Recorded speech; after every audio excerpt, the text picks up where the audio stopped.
गीता अध्याय 15 के श्लोक 16-17 में 3 प्रभु बताए हैं। ये 3 प्रभु कौन हैं? किस प्रभु की शरण में जाने के पश्चात जन्म और मरण समाप्त हो सकता है? 3 प्रभुओं में सबसे उत्तम परमात्मा कौन है? कैसा है? उसका क्या नाम है? इन सभी गूढ़ रहस्यों को जानने के लिए अवश्य सुनिए जगत गुरु तत्वदर्शी संत रामपाल जी महाराज के अमृत वचन। भक्त भक्त ही होता है, तो नहीं उनके गले उतरी नहीं या बात। परमात्मा समझ गए कि ये अब भक्तिहीन हो गए हैं, क्योंकि गुरु जी के वचन की अवहेलना करने से नाम खंडित हो जाता है। इन सभी समीकरणों को देखकर परमात्मा ने एक दिन सोचा कि ला इनकी अच्छी तरह फड़क निकाल दूं, क्योंकि जो आत्मा कोई जैसे कोई बुराई घनी कर रखी हो तो उसने अपने पाप दिखाई देते हैं। वो ज़्यादा से ज़्यादा सत्संग अटेंड करता है, ज़्यादा से ज़्यादा सेवा करने की चेष्टा करता है, और जैसा उसका सामर्थ्य है वो दान धर्म भी खूब करने की चेष्टा करता है। तो बहन जो गणिका थी वैसा थी, वो परमात्मा के अति निकट आकर के सत्संग सुनती थी, मुँह की तरफ देखती रहती थी भगवान के वचनों को, क्योंकि उसने तो ज्ञान कदे सुना नहीं था। उसकी तो आत्मा प्यासी थी, 50 साल की उम्र होली थी उसकी, सारे बुराई करते करते। तो उसके कारण वो सभी जो मूर्ख टाइप के व्यक्ति थे संगत में, उन्होंने औरों को भी भ्रमित कर दिया कि ये लड़की यहाँ ठीक नहीं है, गुरुजी बदनाम हो जाएंगे, ये हो जाएगा। तो परमेश्वर कबीर जी ने सोचा ला इनकी फड़क निकाल दूं। यदि मुझे ये अपने ही जैसा मान रहे हैं तो फिर इनको मेरे साथ रहने की आवश्यकता ही नहीं है। एक दिन कबीर परमेश्वर जी ने अपने प्यारे भक्त आदरणीय रविदास जी से कहा कि आप एक हाथी किराए पर ले आओ। रविदास जी ने आज्ञा का पालन किया, हाथी किराए पर ले आए, जो सधे हुए हाथी होते हैं।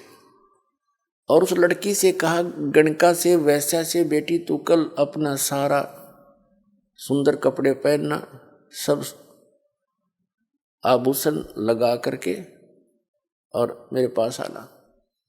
जो आज्ञा गुरुदेव की। लड़की अगले दिन कबीर साहब की कुटिया में पहुंच गई। रविदास हाथी लेकर आ गया, लड़की को हाथी पर बैठाया। रविदास जी से कहा कि आप पीलवान बन जाइए, हाथी ड्राइव करना।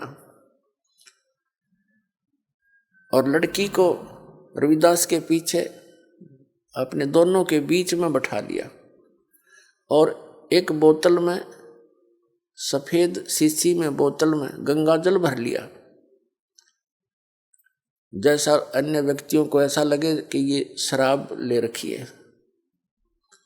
और उस लड़की गणिका के कंधे पर हाथ रख लिया, हाथी पर बैठ के कबीर भगवान ने,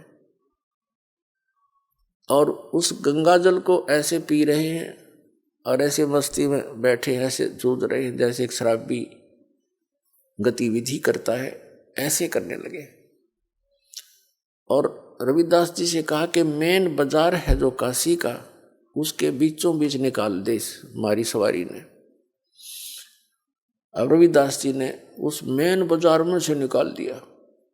अब जो भी देखे रहे सरेआम वैश्यावर्ती, देखो बहन बेटियों का बाहर निकलना दुब्बर हो गया, बाप बेटा क्या देखेंगे, ये कौन है, सब बताओ, ये तो कबीर है दुल्हा।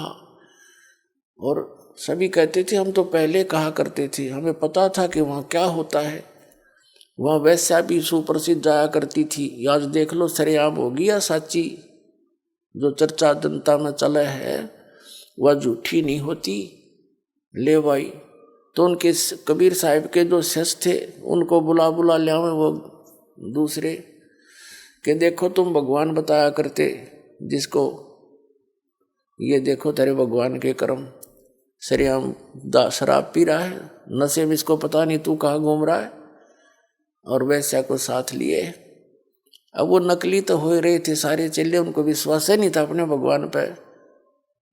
जब सुख होता था जब तो भगवान थे, और एक छोटी सी लीला देखकर हमने वो शैतान हो गए हमारे लिए, तो हम इतने नालायक हो गए थे।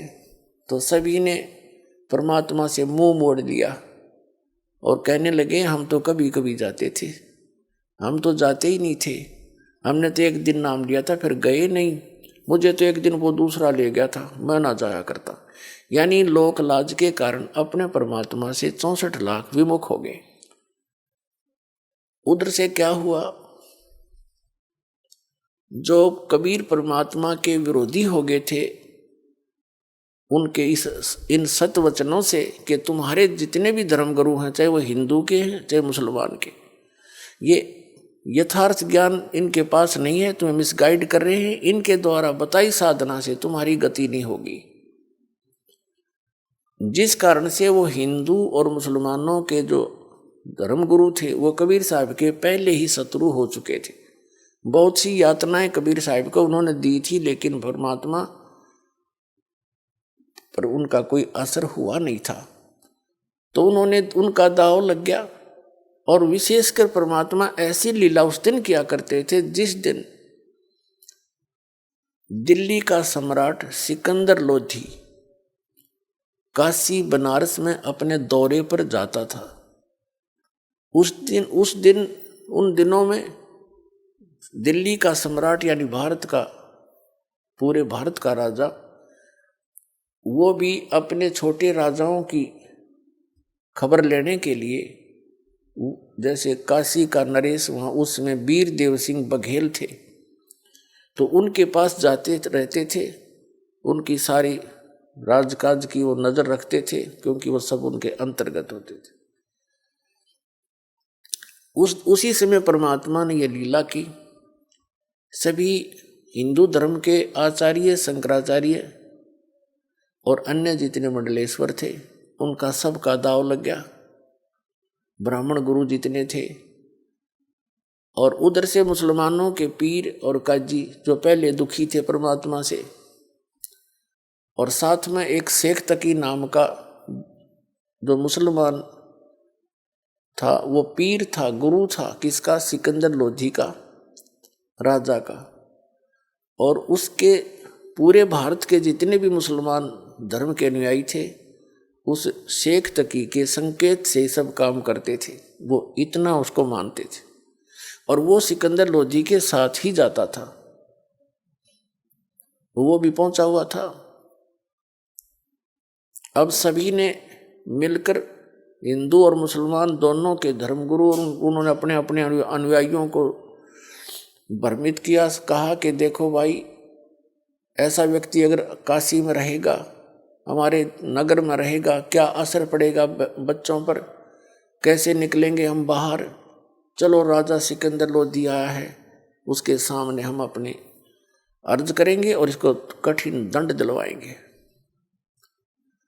वीर देव सिंह बघेल जो काशी नरेश थे, वो भी परमात्मा कबीर जी के शिष्य हो चुके थे। उनकी लीला देखकर, उनकी शक्ति देखकर, उनके ज्ञान को से परिचित होकर दिल्ली के सम्राट सिकंदर लोधी भी कबीर परमात्मा जी के शिष्य हो चुके थे। क्योंकि सिकंदर लोधी को एक बहुत भयंकर असाध्य रोग था और वो परमात्मा कबीर जी के आशीर्वाद मात्र से स्वस्थ हो गया था, जिस कारण से पुनर्जीवन प्राप्त करके सिकंदर लोधी कबीर परमात्मा का बहुत आभार व्यक्त किया करते थे और शिष्य भी बन गए थे।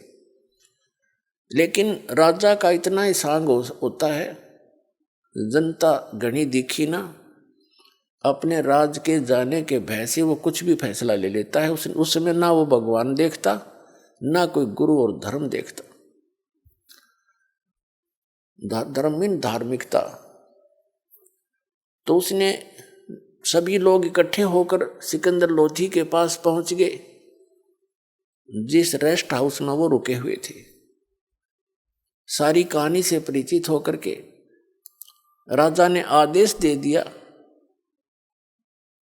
कि इसको, सभी ने कहा जी इसको सजाए मौत दी जाए और गंगा के अंदर डबो के मारना चाहिए, इसको पत्थर मार मार के। राजा ने अपने राज्य को बचाने के लिए कहीं जनता तेरी विरोधी ना हो जा। ये हम इसे नकली है। अपने हाथ से सिकंदर लोधी ने कबीर साहब का अपने गुरुदेव का हथकड़ी लगाई राजा ने, जो एक सिपाही का काम था, सिर्फ नंबर बनाने के लिए जनता में अगर लोग मेरे से विरोधी ना हो जा। और सबको पता था कि राजा का गुरुदेव है और कहीं ये मेरे से इस कारण से विरोध ना कर ले कि यूँ सजा नहीं दे सकता, ये तो इसका चेला है। वो सब मर्यादाओं को लांघ के अपने हाथों परमात्मा के हाथों में हथकड़ी लगाई, पैरों में बेड़ी और गल में एक जंजीर भारा डाला करते, तोक जो नीचे पैरों से लेकर हथकड़ियों के साथ ऊपर तक जकड़ देती थी। उस पर दौड़ नहीं सकता, भाग नहीं सकता, धीरे धीरे चल सकता था। ऐसा करके और कहा इसको गंगा दरिया में डुबो दो। अब शेख तकी जो धार्मिक गुरु था सिकंदर लोधी का, उसने बागडोर संभाल ली, अगले माफ कर दूंगा इसका काम। उनको ले जा करके गले में पत्थर बांध दिए। वो बेड़ी हथकड़ी तो लगाई रखी थी, तोक भी जड़ रखी थी, पत्थर भी बांध दिए गले में भारा भारा रस्सों से। और नौका में बैठा के 5, 7, 10 व्यक्ति साथ गए। दरिया गंगा के बीच में जाके उठा के कबीर साहब को और ऐसे पटक दिया कि ना हाथ पैर मार सकेगा और पत्थरों के वजन से डूब जाएगा, इसका टंटा कट जाएगा। उन्होंने ऐसे पटका गंगा के अंदर, दरिया के अंदर, सभी हथकड़ी बेड़ी अपने आप टूट गई। पत्थर बांध रखे थे वो टूट गए, वो दरिया में डूब गए। और कबीर साहब ऐसे बैठे हैं उस गंगा के जल के ऊपर जैसे थल पर बैठा करते हैं, आसन पद्म लगा के। नीचे से लहर जा रही है, परमात्मा सुरक्षित बैठे। अब नौका वाले वापस आ गए। अब लोगों ने देखा कि डूबा नहीं। पहले तो ये सोचा कि अब डूब जाएगा थोड़ी सी देर में, पत्थर वत्थर नीचे खींचेंगे इसको। जब देखा कि इतना डूब रहा है, ना इसको हथकड़ी रही है, तो सब ने कहा कि पत्थर मारो, पत्थर मारो। किनारे से लोगे पत्थर मारने, और पत्थर वहां कहाँ जहाँ थे, बीच में 200 फुट की दूरी पे। फिर कहा कि तीर लाओ, गोली लाओ, बंदूक से मारो। तीर ले आया, कोई बंदूक ले आए और वहां गोली मारे परमात्मा के ऊपर। जब तीर और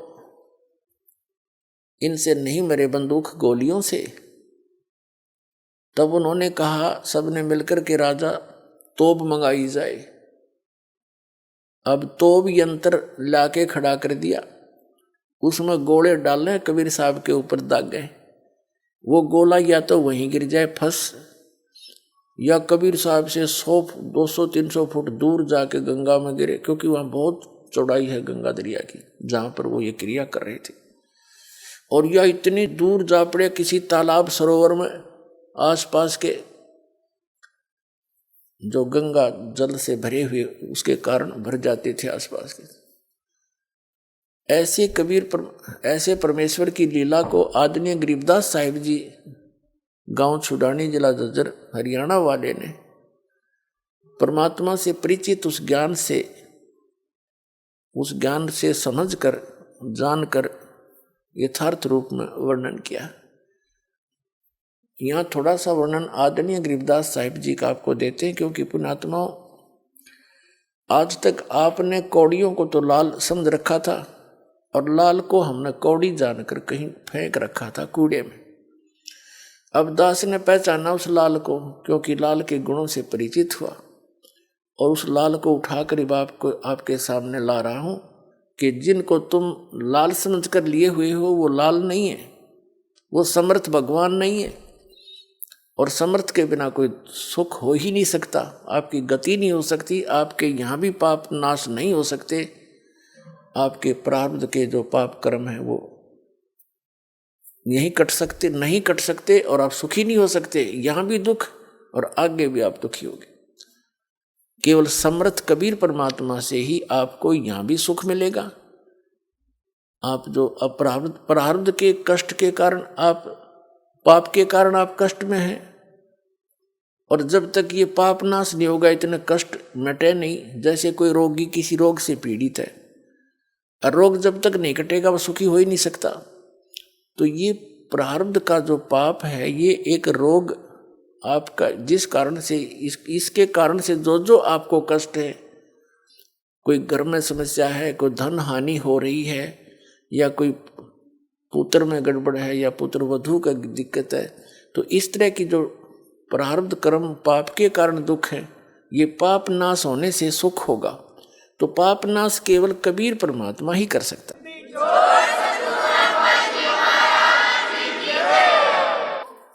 तो यहाँ इसलिए आपको उस लाल की महिमा, लाल को लाल सिद्ध करने के लिए आपको भी वो उनके लक्षण बताए जा रहे हैं कि सचमुच लाल ऐसा ही होता है, और किस किस ने इस लाल को पहचाना था, उन्होंने यही लक्षण बताए जो दास बता रहा है। तो यहाँ आदरणीय गरीबदास साहिब जी को परमात्मा कबीर जी बनारस से सशरीर जाने के बाद और सन 1727 में, यानी लगभग 200 वर्ष के बाद, 209 वर्ष के पश्चात परमात्मा सतलोक से चलकर आए अपने निज स्थान से। जैसा कि भगवान लीला किया ही करता है, जिसका वेदों में आपको बहुत बार प्रमाण दिखाया है। वेद कहते हैं कि परमात्मा ऊपर तीसरे धूलोक के तीसरे पृष्ठ पर रहता है, ऊपर सतलोक में, तेजो में श्री धूलोक माने तेजो में लोक के तीसरे पोर्शन में टॉप मोस्ट प्लेस पर रहता है, शिखर पर, और वहां से गति करके आता है, अच्छी आत्माओं को मिलता है। और वो परमात्मा किस उद्देश्य से आते हैं? अच्छी आत्माओं को मिलते हैं जो दृढ़ भक्त होते हैं, उनको तत्व ज्ञान का उपदेश करते हैं, अपने से परिचित कराते हैं, और एक कवि की तरह आचरण करते हैं वो उस समय जब वो आते हैं, जिस कारण से उसको एक प्रसिद्ध कवि की भी उपाधि मानव समाज देता है, लेकिन वो होता है भगवान। इसी अपनी लीला के कारण, अपने गुणों के कारण परमात्मा कबीर जी सतलोक से चलकर आए थे। गरीबदास महाराज जी गांव छुड़ाने जिला झज्जर वाले 10 वर्ष के बालक थे, अपने ही खेतों में गौवें चरा रहे थे, अपने ही सैकड़ों की संख्या में गौवें थी। किसान जाट के घर जन्म था आदरणीय गरीबदास साहिब जी का। जमीन बहुत थी उनके, लगभग 1400 एकड़ जमीन थी, और उसमें वर्षा होगी तो कनक हो जाती थी, नहीं तो चरागाह ही ज़्यादा रखते थे, पशुपालन का काम करते थे। गौवें सैकड़ों की संख्या में थी, आप भी पाली थे गरीबदास साहिब जी 10 वर्ष के बच्चे, और साथ में कुछ उनके नौकर भी जो होते थे वो, और साथ में गांव वाले भी अपनी गौओं को अलग से लेकर उन्हीं के खेतों में चराया करते थे, क्योंकि बहुत ज़्यादा अक्षेत्र था उनके पास। तो सभी वहाँ गौवें चरा रहे थे। सतलोक से परमात्मा चलकर आए, आदरणीय गरीबदास साहिब जी से मिले। 10 वर्ष के बालक को तत्व ज्ञान समझाया। उनकी प्रबल इच्छा हुई कि मैं भी उस सचखंड को देखूं जहाँ से आप आए हो। आप इतना सुख बता रहे हो, वहाँ किसी चीज़ का अभाव नहीं, वहाँ सदाबहार वृक्ष हैं, सदाबहार फल फ्रूट हैं, वहाँ कोई वर्द नहीं होता, वहाँ मृत्यु नहीं होती, सुंदर शरीर है, ये नाड़ी तंत्र से बना हुआ वहाँ का बॉडी नहीं है, तो तुम वहाँ चलो बच्चा, वहाँ सदा सुखी रहोगे। यहाँ तो असंग बार मर लिए, जन्म लिए। इससे प्रभावित होकर गरीबदास बालक की बहुत जबरदस्त प्रेरणा हो जो ना वो प्रेरणा बनी, और इच्छा हुई कि मैं भी आपके साथ वो सतलोक चलूं। कबीर साहब उस आत्मा को लेकर के सचखंड गए, सारे ब्रह्मांड दिखाए, और फिर अपनी शक्ति से उनके अंदर अपना तत्व ज्ञान फीड कर दिया, उनकी दिव्य दृष्टि खोल दी। उधर से 10 वर्ष के बालक को मृत जानकर चिता के ऊपर रख दिया था गरीबदास साहिब जी के शव को, बॉडी को अग्नि लगाने ही वाले थे। उसी समय कबीर परमात्मा जी ने उस आत्मा को वापस भेज दिया, और चिता के ऊपर से उठकर चल पड़े गरीबदास साहिब जी, और आंखों देखा जो भगवान ने उनको दिखाया, उस ज्ञान का वर्णन करने लगे, वाणी बोलने लगे, जो कबीर गॉड गिवन है। तो कबीर परमात्मा ने उनकी दिव्य दृष्टि खोल दी। दिव्य दृष्टि खुल जाने के बाद जीव भूत और भविष्य और वर्तमान के सभी ज्ञान से परिचित हो जाता, पहले क्या हुआ था, कहाँ कहाँ किसने क्या बोला था। क्योंकि ये जो शब्द है ये खंड नहीं होता, ये एक पिक्चर सी बन जाती है, जहाँ जहाँ हम जाते हैं, आते हैं, मिलते हैं, ये सब पिक्चर बन जाती है और ये हमारे यहाँ घूमती रहती है। और जिनकी दृष्टि खुल जाती है उनको एज इट इज वो वचन सुनने को मिलते हैं और वो ऐसे सब क्रियाएं हो रही है जो फिल्म वो जो की तो दिखाई देती है। उसमें अंतर इतना होता है कि वो अपनी लैंग्वेज में फिर वहाँ बोलकर सुनाते हैं अन्य समाज को, बाकी घटना जो की तो होती। इसी प्रकार आदरणीय गरीबदास साहिब जी ने परमात्मा की इस लीला को, जो उन्होंने हाथी पर बैठकर गणका यानी वैश्या को बीच में बैठाकर लीला की थी, फिर उनको दरिया में डुबोने की कुचेष्टा की थी नालाकों के कारण, वो सारा चित्रण बड़े प्यार से किया हुआ अपनी अमृतवाणी में परमात्मा से प्राप्त दिव्य दृष्टि के द्वारा। पुण्यात्माओं, जैसे लाखों वर्षों पहले श्री रामचंद्र जी ने जो लीला की थी, जिसको रामायण कहते हैं, उस रामायण का वो सारी घटनाओं का ज्यों का तो चित्रण श्री तुलसीदास जी ने अपने वचनों में अपने हिसाब से अपनी वाणी में किया था।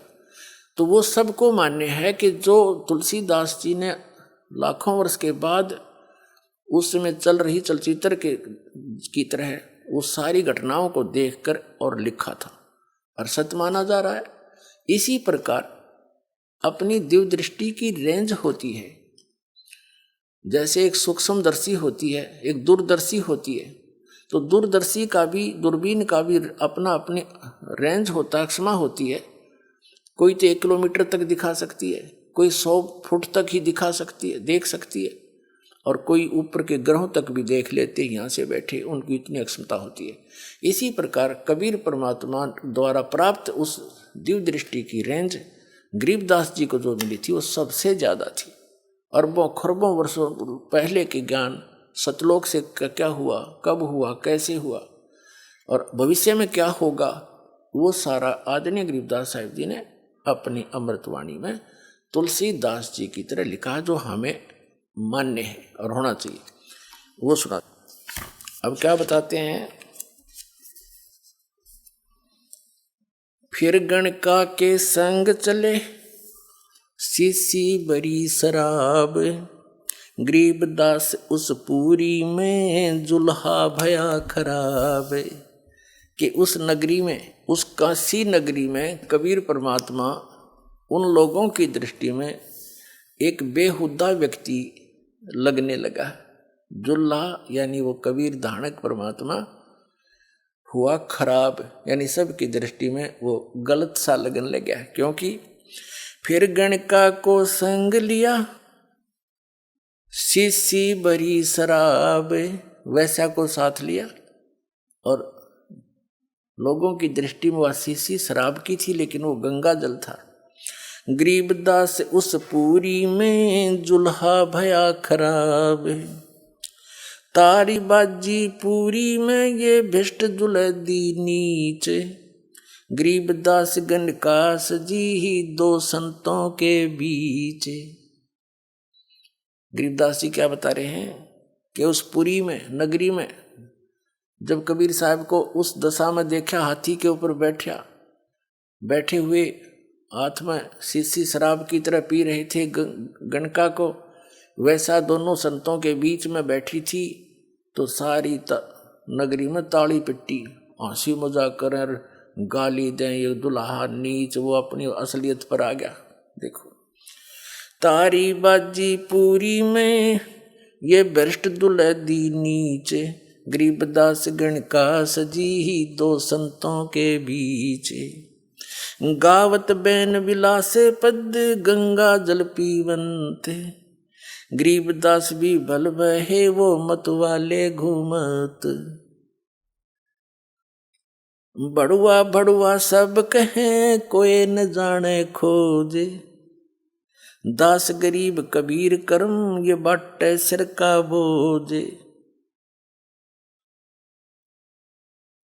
क्या बताते हैं कि कबीर साहब पर अपनी महिमा के शब्द गा रहे थे। गावत बैन विलास पद वो गंगा जल पीवंते। गंगा जल पी रहे थे सीसी से। और गरीबदास भी भल बहे वो मत वाले घूमंते। जैसे लोगों को ऐसा लग रहा था ये तो बिल्कुल शराब के नशे में और मत वाला होकर घूम रहा है। बड़ुआ बड़ुआ सब कहें कोई न जाने खोजे। दास गरीब कबीर कर्म ये बाटत सिर का बोझे। सब कहने लगे तो बड़ुआ है, गंदा आदमी है, देखो सरेआम क्या जुल्म कर रहा है। तो कभी आदरणीय गरीबदास साहब जी कह रहे हैं कि भड़ुआ भड़ुआ सब कहें और कोई ना जाने खोज। वास्तविकता से को परिचित नहीं, ये लीला क्या कर रहे हैं। गरीबदास जी कह रहे हैं कि कबीर परमात्मा वो अपने सिर से इन नकली शिष्यों का बोझ पटक रहे हैं। डारत सिर का बोझ। अपने आत्माओं, इस तत्व ज्ञान से आपको बहुत कुछ ज्ञान होगा। जैसे ये नकली संत लाखों करोड़ों शिष्यों को अपने पीछे लगाकर गर्व महसूस कर रहे हैं कि हम बहुत बड़े संत और मंडलेश्वर बन गए, और ये पता नहीं आपको ज्ञान है नहीं, आप अधिकारी हो नहीं। इतने शिष्यों को आप भ्रमित करके परमात्मा की आत्माओं को कितने अपराधी दोषी बन रहे हो।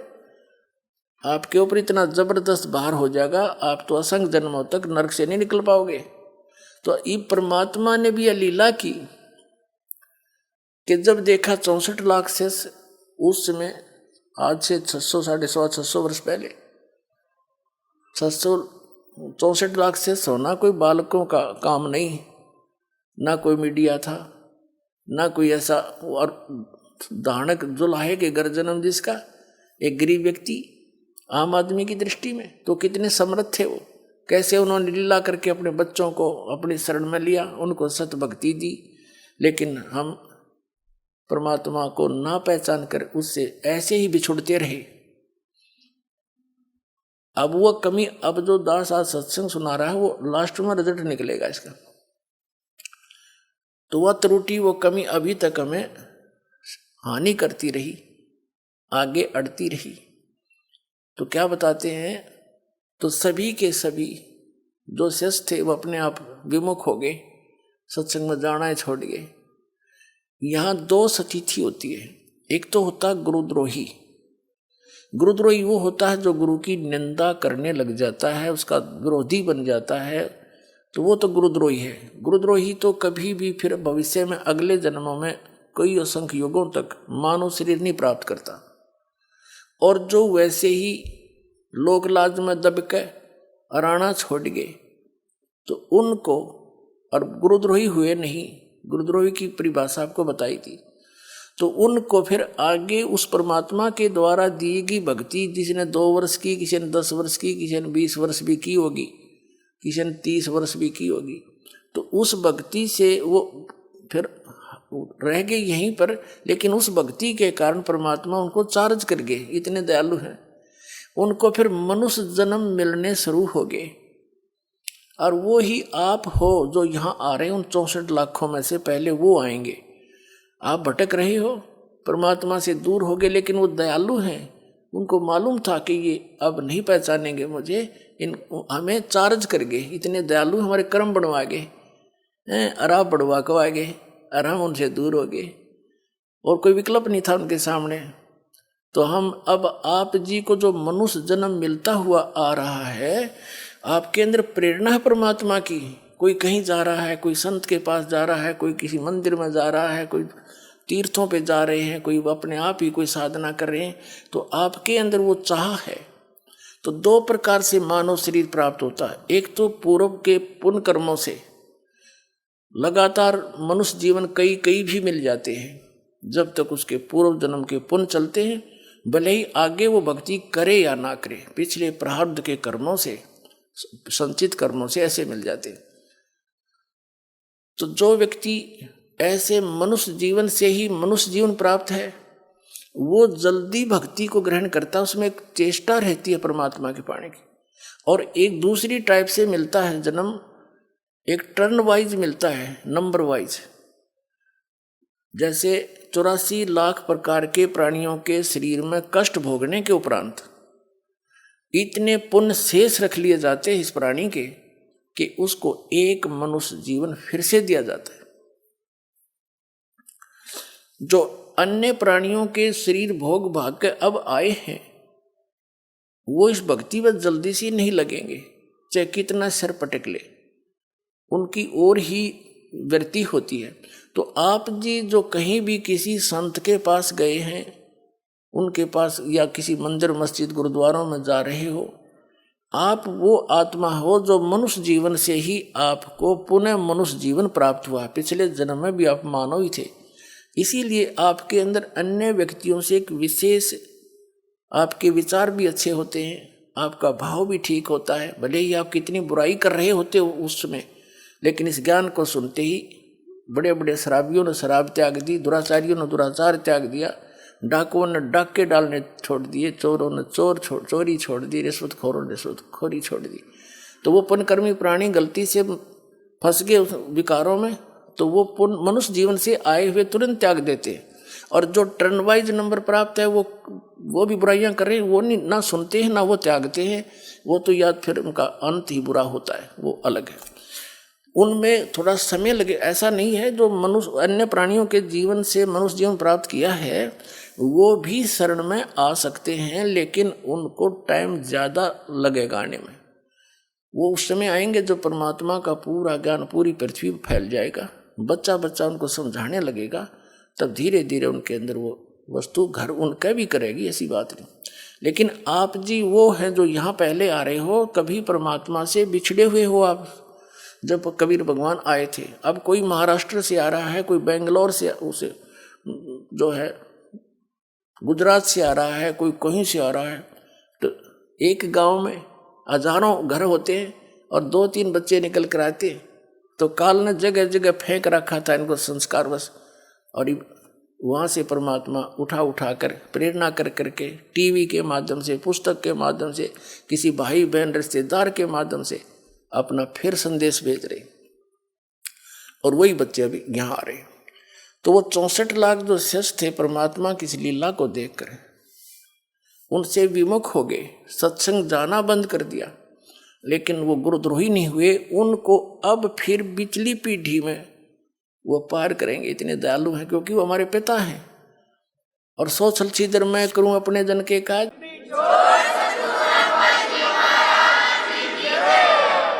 इन संतों ने सोचना पड़ेगा कि बाहर ने सिर पर धर के ले जाओगे, भगवान भी पटक दिया उन्होंने।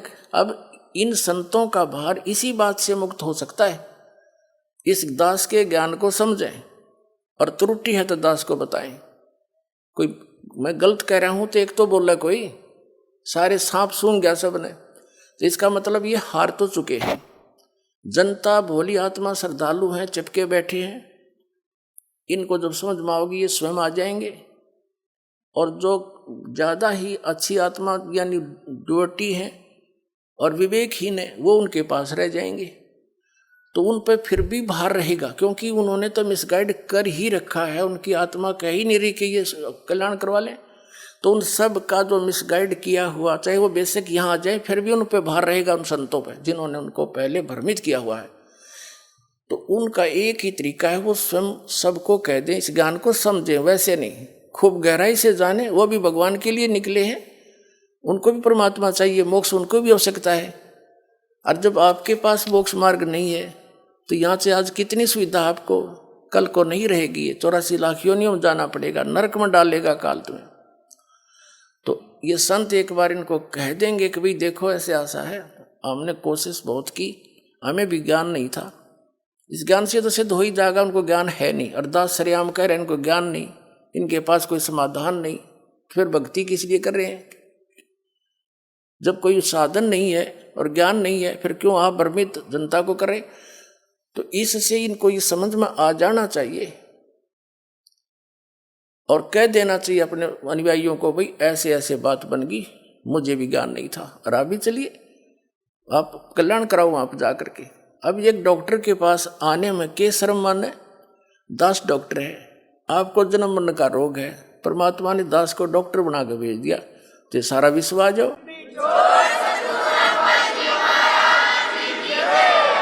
और इसमें बड़े और छोटे वाली बात भी नहीं, कोई मान बढ़ाई वाली बात नहीं।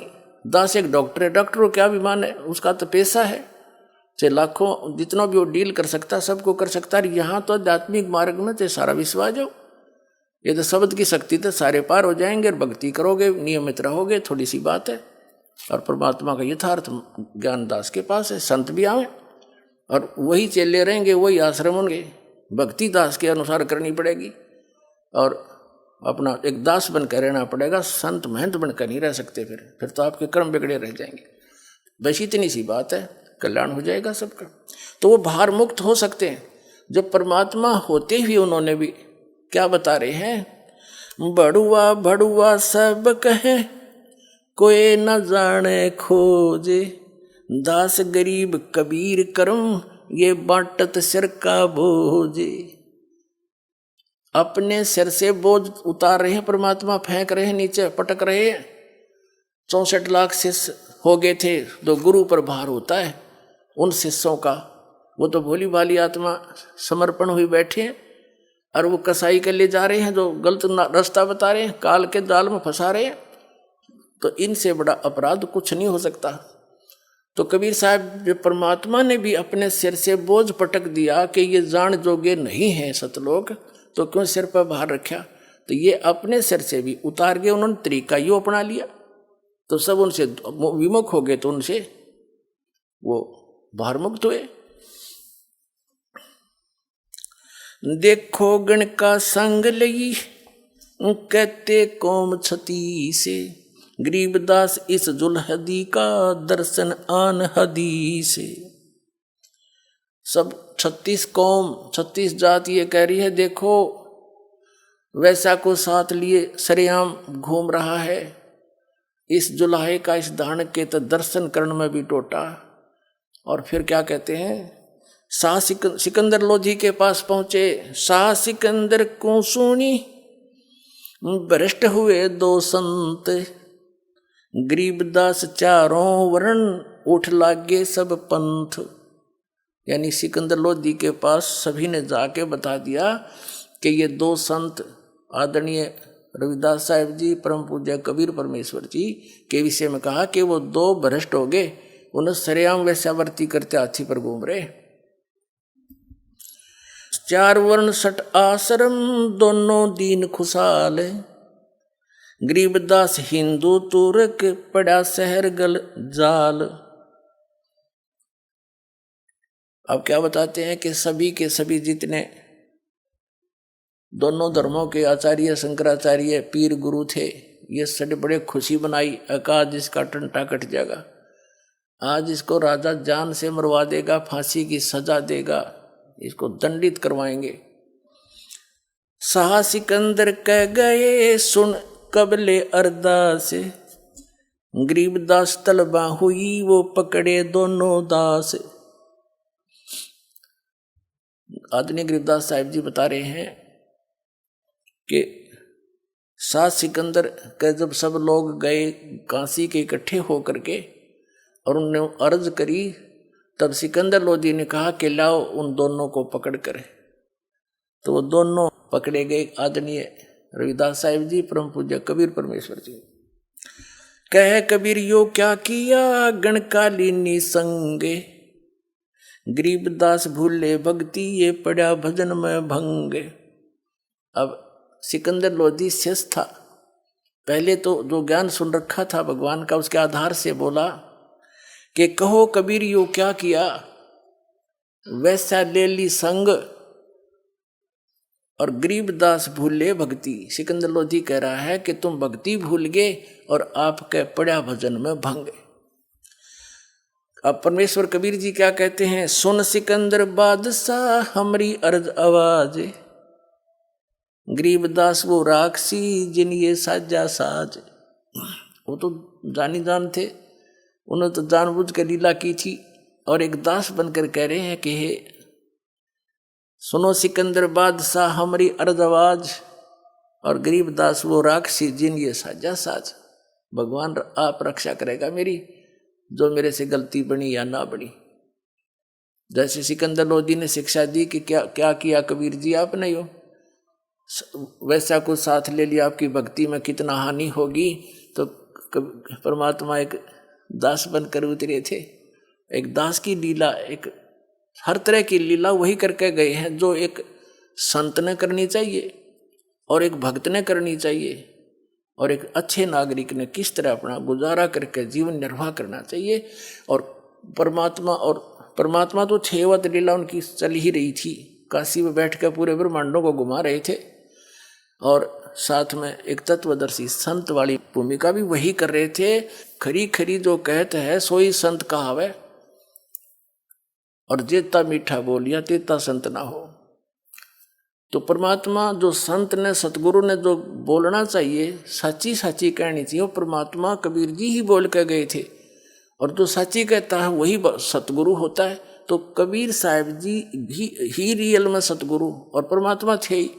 तो अब वो सेवादास को दे दी उन्हें सारी सच्ची कहने की, चाहे जो शरीर रहो चाहे ना रहो, उसका संदेशा पूरा पहुंचाऊंगा उसके बच्चों।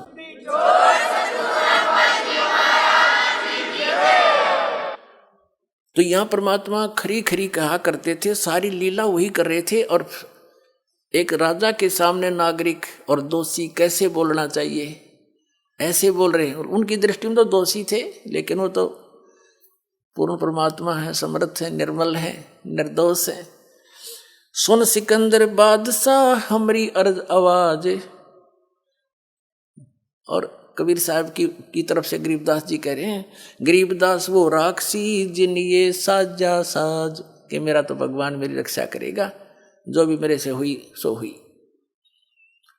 अब क्या बताते हैं, फिर क्या किया। जड़िया तोक जंजीर गल सहा सिकंदर आप, गरीबदास पद लीने है वो तारी अजप्पा जाप। अब कबीर साहब लीला कर रहे हैं, हमें बता रहे हैं, समझा रहे हैं कि कोई भी आपत्ति आप पर आ जावे, चाहे झूठी या सच्ची, किसी प्रकार से भी आप किसी कर्म से या वैसे किसी की गलती के कारण, तो उस समय परमात्मा के इस अजप्पा जाप जो नाम आपको दे रखा है, इसमें लौ लगा लेना। फिर जो भी होगा परमात्मा आधार से ही होगा। उसमें अन्य किसी का चिंतन नहीं करे। कोई भी आपत्ति के समय अपने मालिक के उस नाम का स्मरण करे जो आपको प्राप्त है। क्या बता रहे हैं, जड़िया तोक जंजीर गल साहा सिकंदर आप, गरीबदास पद लीने है ये तारी अजप्पा जाप। हाथों जड़ी हथकड़ी पग बेड़ी पैराए, गरीबदास बीच गंग में तांजी दीना छटकाए। गंगा के बीच में हथकड़ी बेड़ी लाके उसमें डाल दिया। जड़ गए तोक जंजीर सब, जड़ गए तोक जंजीर सब, लगे किनारे आए। गरीबदास देखे खलक स्यों काजी बादशाह। अब क्या हुआ, जब वो गंगा में पटका, उन्होंने हथकड़ी बेड़ी सारी जड़गी। कबीर साहब ऐसे बैठे हैं जल पर, जैसे थल पर बैठे होते हैं। नीचे से बड़ा वेग से लहरें जा रही हैं जल की, मालिक बैठे। फिर परमात्मा वापस आ गए किनारे पर। फिर उन्होंने सोचा यूँ तो ना मर रहा, अब इसका पत्थर बांधो और फिर दोबारा उसी में छोड़ के आओ। जड़ गए तोक जंजीर से लगे किनारे आए, गरीबदास देखे खलक स्यों काजी बादशाह। तो सारी जनता देखे, दर्शक सारा शहर उमड़ कर जा रहा, और बादशाह भी वहीं खड़े। काजी और मुल्लारी हमारे एक धर्मगुरु थे, वो सारे वहीं देखे तमाशा का काम होगा इसका, हमारा रोड़ा निकलेगा, हमारा कांटा निकलेगा आज। जो वो अज्ञानी समझ रहे थे भगवान को, जो उनका भी पिता उनको भी सतमार्ग दर्शन कर रहा था कि तुम भ्रमित हो रहे हो और इनको भी भ्रमित कर रहे हो। वो सभी देखने चले गए, एक आध युग खत्म हो जाएगा। नीचे नीचे गंगा जल ऊपर आसन थीरे, गरीबदास डूबे नहीं वो बैठे अधर कबीर। कहते नीचे नीचे गंगा जल ऊपर ऊपर आसन थीर, यानी कति स्थिर खड़े बैठे आसन लाके। और गरीबदास जी बता रहे हैं कि सब नो कह रहे हैं डूबे नहीं बैठे अधर कबीर। यो अचरज कैसा भया ये देखें दोनों दीन। दोनों धर्मों के व्यक्ति वहां देख रहे हैं, ये क्या, ये कैसा अचरज है, ये डूबा नहीं। गरीबदास का जी कहे ये बांध दिया जलसीन। अब ये तुक्के मारे काजी लोग ने कहे इसने इस जल को अपने मंत्र से बांध दिया, इसलिए ना डूब रहा। तुम बांध लो ना, पढ़ो इसका माइक बजा के, है मूर्ख बनाओ दुनिया ने। गल में फांसी डारे करिए बांधो सिला सुधारे। क्या फैसला किया कि इसके गल फांसी लाओ, इसके गल में रस्सा बांध दो मजबूत सा, और इसके गले में भारा मोटा पत्थर बांध दो, यो डबो होगा इसने। गल में फांसी डारे करिए बांधो सिला सुधारे, अच्छी तरह बांधो पत्थर सिला। गरीबदास यो जुल है दी जब डूबे गंगदारे। सिला दरी जब नाव में बांधी गले कबीरे। ओए होए, पुण्यात्मा बालक नहीं है आज का मानव, बड़ा बुद्धिमान है। और हम क्या उद्देश्य लेकर जी रहे हैं। गरीबदास साहिब जी को परमात्मा ने ज्ञान दिया, उसमें क्या कह रहे हैं, बिन उपदेश अचंभ है क्यों जीवित है प्राण, और भक्ति बिना का ठोर है ये नर नहीं पाषाण। उदय अस्त का राज जीव को जय कोई दे, और लाख बधाई के करे जय नहीं नाम तेने।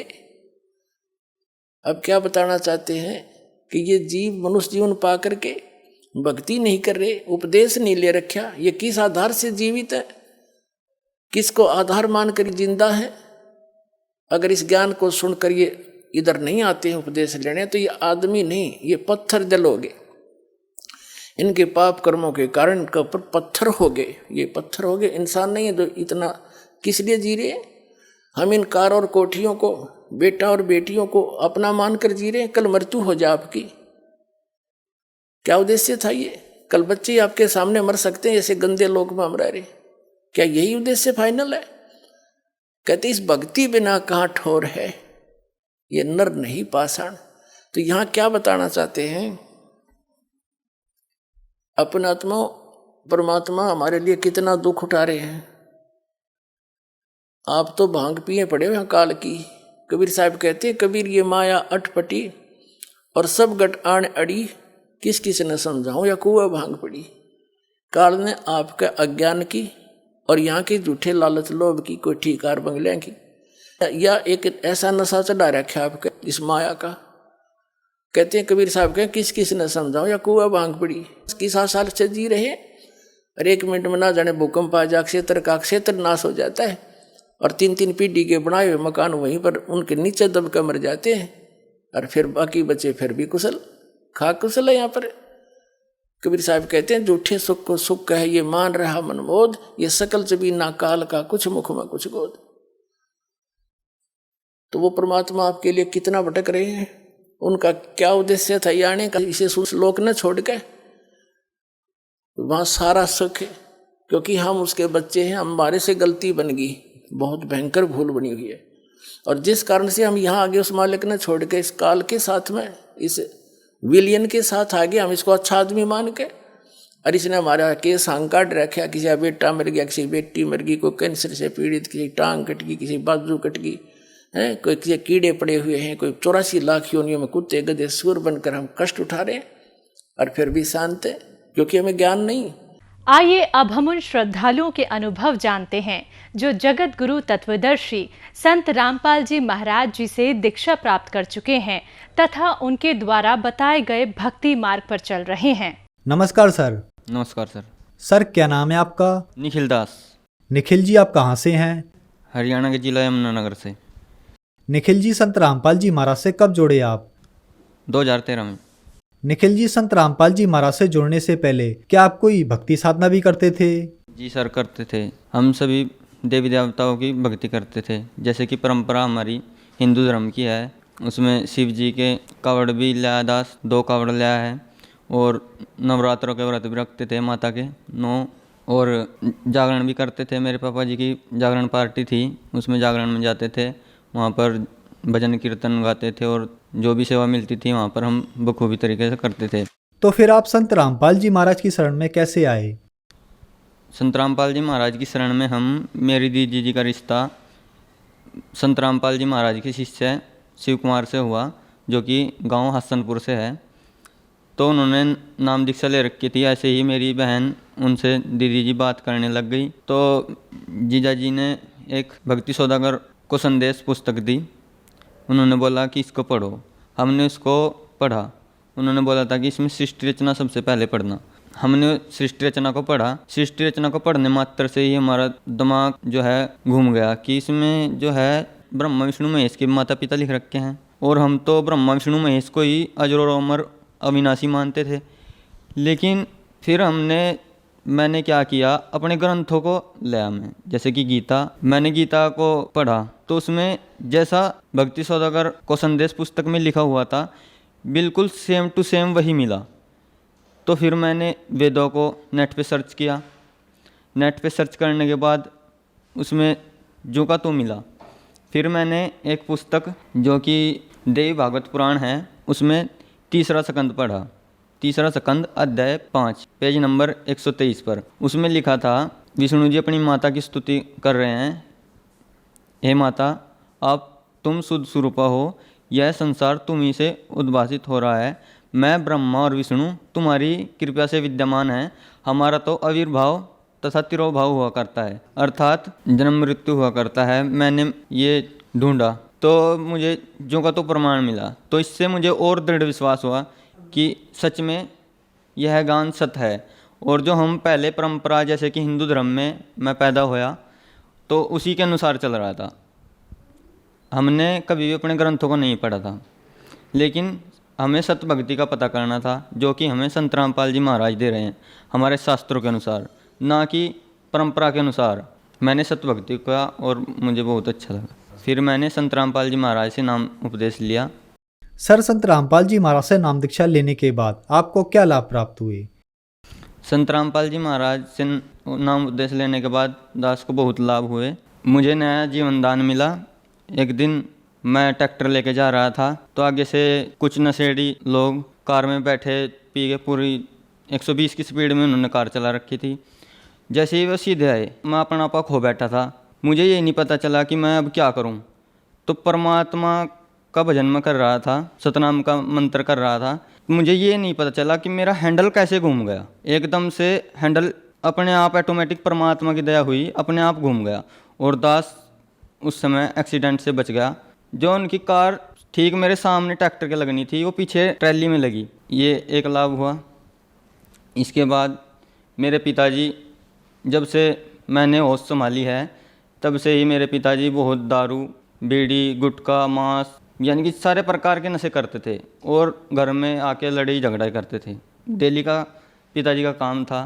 14-15 साल मैंने बहुत दुख झेला। आके मम्मी को भी पीटते थे और हमें भी पीटते थे।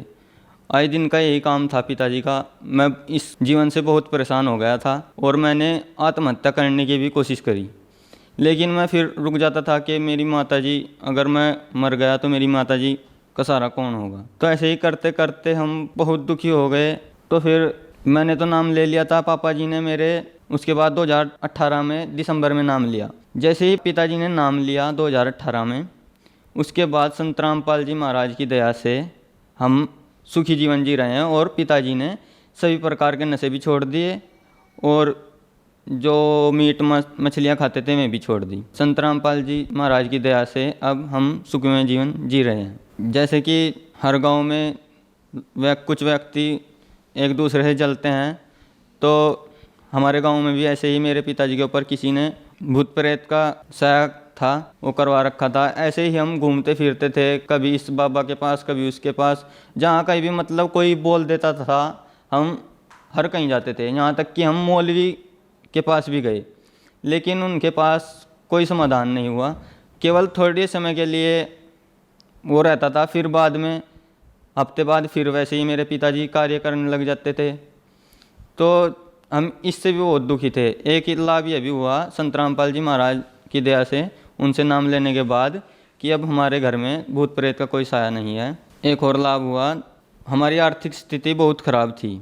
हम जो खेती बाड़ी करते थे उसमें हमें कोई लाभ नहीं होता था, हमेशा घाटा ही होता था। जैसे हम खेत में खेती बोते तो फसल तो बहुत अच्छी चमकती थी, लेकिन बाद में सारी बेकार हो जाती थी। उसमें हमें कई बार लाख का 50,000 का ऐसे घाटा खाते थे। इससे हमारी आर्थिक स्थिति बहुत ख़राब होती जा रही थी, कर्ज बढ़ता जा रहा था। लेकिन जब से हमने संत रामपाल जी महाराज की शरण ग्रहण करी है, हमारा जो भी कर्ज था वो आज परमात्मा की दया से सारा चुका दिया गया है। अब हम बहुत अच्छे से अपना जीवन व्यतीत कर रहे हैं। अब हमारे ऊपर कोई भी कर्ज नहीं है। मुझे एक और लाभ हुआ, जैसे कि मैंने पहले भी बताया, मैं घर को देखकर बहुत परेशान था, मुझे मानसिक परेशानी थी। घर की कलह को देखते हुए मैं आत्महत्या करने तक की मैंने सोच ली थी। लेकिन फिर मैंने संत रामपाल जी महाराज की बनाई हुई पुस्तक भक्ति सौदागर को संदेश को पढ़ा। उसमें मैंने जाना कि यह मनुष्य जीवन हमें ऐसे वैसे नहीं मिला है, यह जीवन हमें केवल सतभक्ति करने के लिए ही मिला है। कबीर साहिब कहते हैं, मानुष जन्म दुर्लभ है, मिले न बारंबार, जैसे तरवर से पत्ता टूट गिरे हो बहु न लगता डार। मनुष्य जन्म पाकर जो नहीं रटे हरि नाम, जैसे कुआं जल बिना बनवाया किस काम। तो यह वाक्य मेरे दिल को छू गए।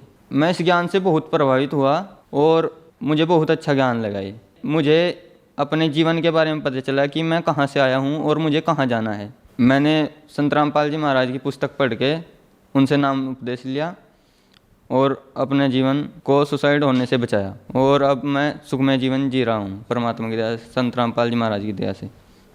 संत रामपाल जी महाराज से नाम दीक्षा लेने के बाद आपको बहुत सारे लाभ प्राप्त हुए, तो जो श्रद्धालु आज आपको देख रहे हैं, आप उन्हें क्या कहना चाहेंगे?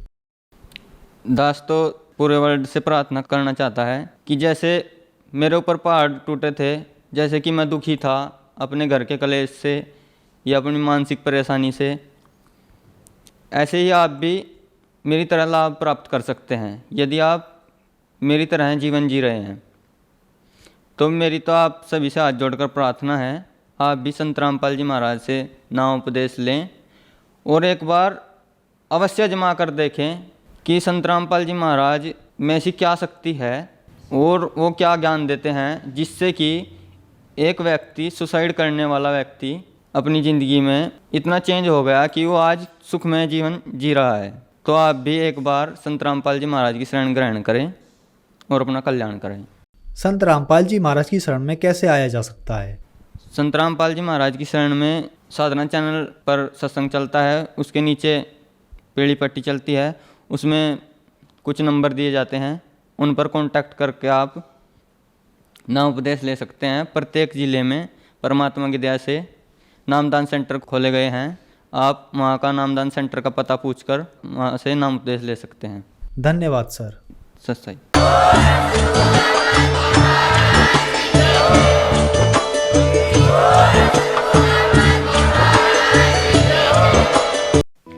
आप सुन रहे थे जगत गुरु तत्वदर्शी संत रामपाल जी महाराज के मंगल प्रवचन। अधिक जानकारी के लिए संपर्क करें।